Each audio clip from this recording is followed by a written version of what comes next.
สบายดีพี่น้องการทักทายสบายดีสวัสดีทุกคนเด้อพี่น้องยินดีตอนทำกระตูจังนั้นพี่น้องตอนนี้เป็นเวลาประมาณ4 ทุ่มกว่านะพี่น้องคือประมาณ10 โมงปลาย4 ทุ่มนั่งห้างกระโบกเพื่อนทั้งพี่น้องโบกได้เดินเกิดเลยเนาะปีใหม่แกมีเมล่างเพื่อนพี่น้องเอ้ยน้องอันห้างกระบาลได้เนาะออกไปตากแบ็คเพราะว่าไฟมันดับพี่น้องอันนี้ก็ใส่แฟสใส่ไฟแล้วเนาะผมมีไฟพี่น้องคือว่าได้ใส่เทียนล้างเพื่อนเนาะเพราะว่าหนังมันบกตอนเดินเลยพี่น้อง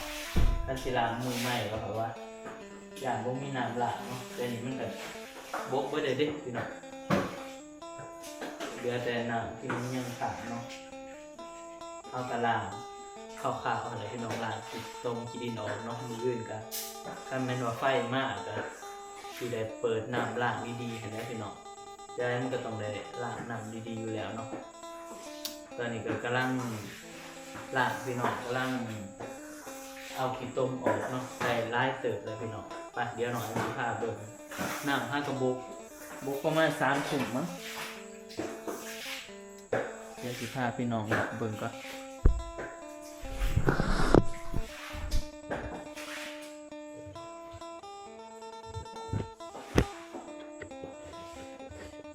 มันโบกกลางคืนเนาะเพื่อนทางเพราะว่ามันต่ำเด็กเพื่อนคนอื่นก็จะได้ล้างไปเนี่ยแม่นถ่วมก้อนหมูสบายดีเด้อพี่น้องถ่วมก้อนหมูบกน้ำล้างหมูบกขาบกหมูเอาหลังเลยอ่ะก็ได้เป็นหมูอ่ะพี่น้องเดี๋ยวสิพามาเบิ่งคลิปไฟก่อนซะอันนี้ก็คลิปไฟเนาะมันยังมีขี้ดินอยู่หั่นแหละพี่น้องเพราะว่าเฮาหากับล้างไปมันบ่ทันได้ละเอียดขนาดนั้นเนาะอันนี้ตู้ซักผ้าก็เอาไว้อันนี้ก่อนโอ้พี่น้องเอ้ยล้างกลางคืนเลยอีแม่กับปัดอยู่ทางล้างอยู่ทางขี้ไฟเราบ่เห็นหุ่งได้เราปัดขวดไปเลยปัดไปเลยมันมีขี้ดินเนาะ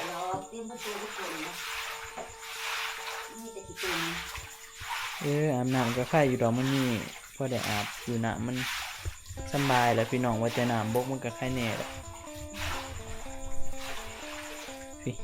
นี่ตื้อพี่น้องเอ้ยไฟกับโอมิพี่คลองกันยังสะยังหกอยู่ยังสะยังเอียงอยู่อันนี้เบื้องนี้เนาะพี่น้องนี่ยังมีน้ำอยู่ได้ในนี้ก็ดิเปื่อนเปื้อเบิดพี่น้องย่างกระเมือกเบิดตีนเบิดขาน้ำขั้นนี่กัดดีขนาดเด้นอันยังน้ำกัดตีนเลยเนาะบัดมาเจอน้ำเปื่อนนั่นนี่แห้งกัดเบื้องนี้ของน้ำเนาะพี่น้องไต่เทียนเอาเบิ่งตีซ้ำได้ตู้ยังก็ยังกองกันอยู่อันนี้เบื้องในห้องเนาะพี่น้องดีและอันนั้นเนาะหนามันบ่เทิงแอร์เนาะทั้งหลังกับเบื้องอันนั้นก็บ่เทิงแต่เฮาหันขึ้นเนาะย่านว่าหนักมันเทิงเฮาหันแอร์ขึ้นแต่ที่จริงหันนับมันมาบ่เทิงพี่น้องอันนี้เบื้องนอกยังมีน้ำอยู่ได้พี่น้องไปเดี๋ยวเราสิล้างเพื่อนเนาะป้าแต่เทียนก็เห็นหูเซ้ยพี่น้องถ่ายคลิปนี่ไต่เทียนเราก็เห็นหู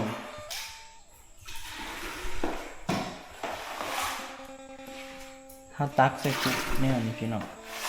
ตักขึ้นใส่ฟุกเนาะแล้วก็เอาไปเทเพราะว่าเพื่อนเขามันเป็นน้องเป็นผงจริงๆผู้ใดสิเฮ็ดเพื่อนใหม่ปูกะโลให้มันสโลปสโลปออกคล้ายๆของน้ำเลยเพราะว่ามันเป็นบ้านน้ำท่วมเลย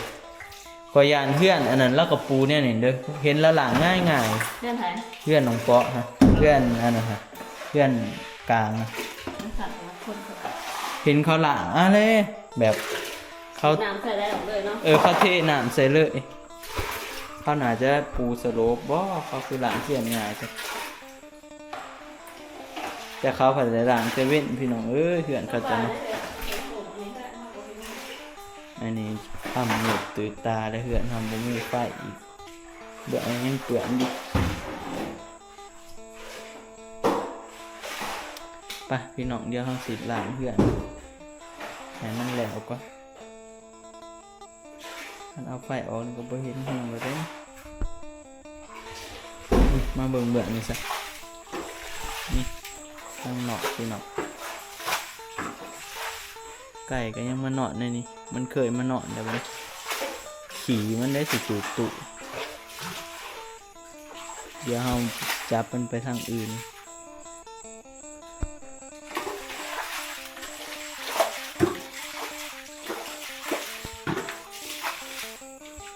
เพราะว่าล้างบ่แล้วก็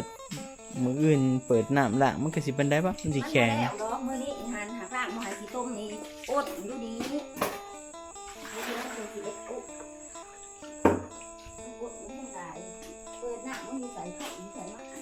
มื้ออื่นเด้ไฟก็สิมาติ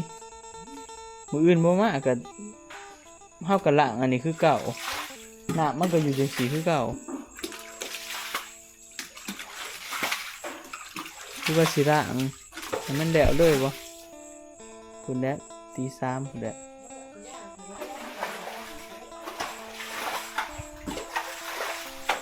ไปพี่น้อง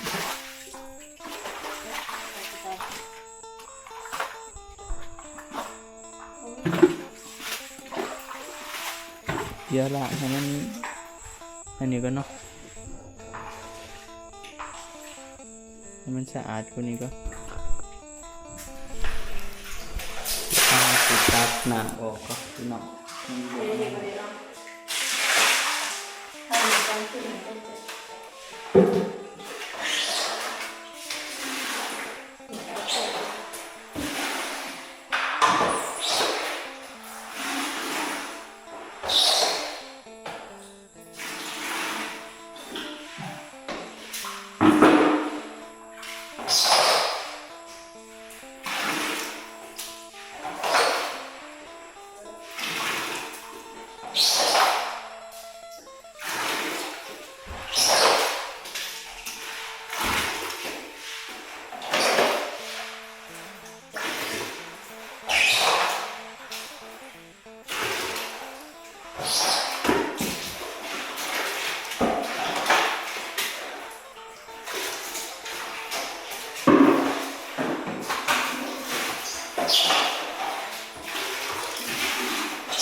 ลายนะจนหูฟู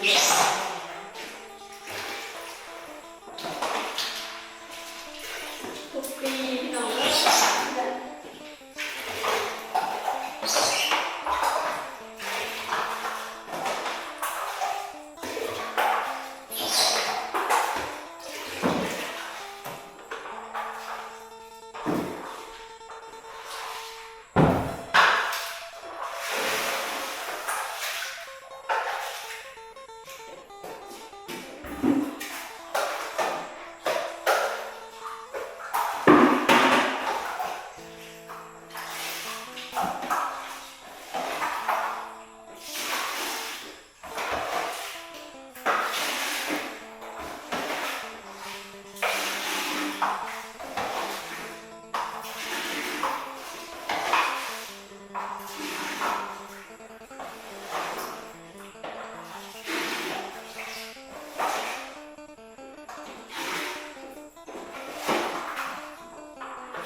พี่น้องตอนนี้ก็ล้างแม่ล้างเสร็จแล้วล้างที่ฝุ่นออกที่ต้มหมดเครื่องนึงเนาะ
นี่พี่น้องตอนนี้เฮา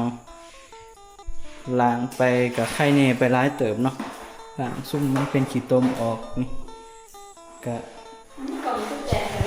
ใส่ออกแน่พี่น้องนี่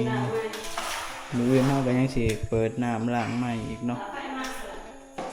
ไฟมาเดี๋ยวเฮาสิเอาน้ำมันน่ะน้ำก๊อกพี่น้องเปิดล้างมันให้มันละเอียดกว่านี้อันนี้ก็เอาแบบ ให้มันบ่มีขี้ตมไปก่อนเนาะขี้ตมก็บ่มีเด้พวกตุพวกหยังก็ล้างแล้วแล้วจังสิเอาลงนี่พี่น้องเบื้องนอกก็พอได้ย่างเนาะแต่ก็ยังสิล้างอีกเบิดเทื่อนนี่แหละนี่ไปพี่น้องล้างซ้ำนี้ไปก่อนเดี๋ยวมื้ออื่นจังว่ากันเนาะเอาซ้ำที่มันอันนี้มันก็ค่ำเด้อเด้อนี่ก็เบิ่งติ23:00 นพี่น้อง5 ทุ่ม22 นาทีนี่ยังล้างอีกมื้ออื่นเปิดน้ำอยู่เปิดน้ำได้เขาก็สิมาเปิดล้างเนาะ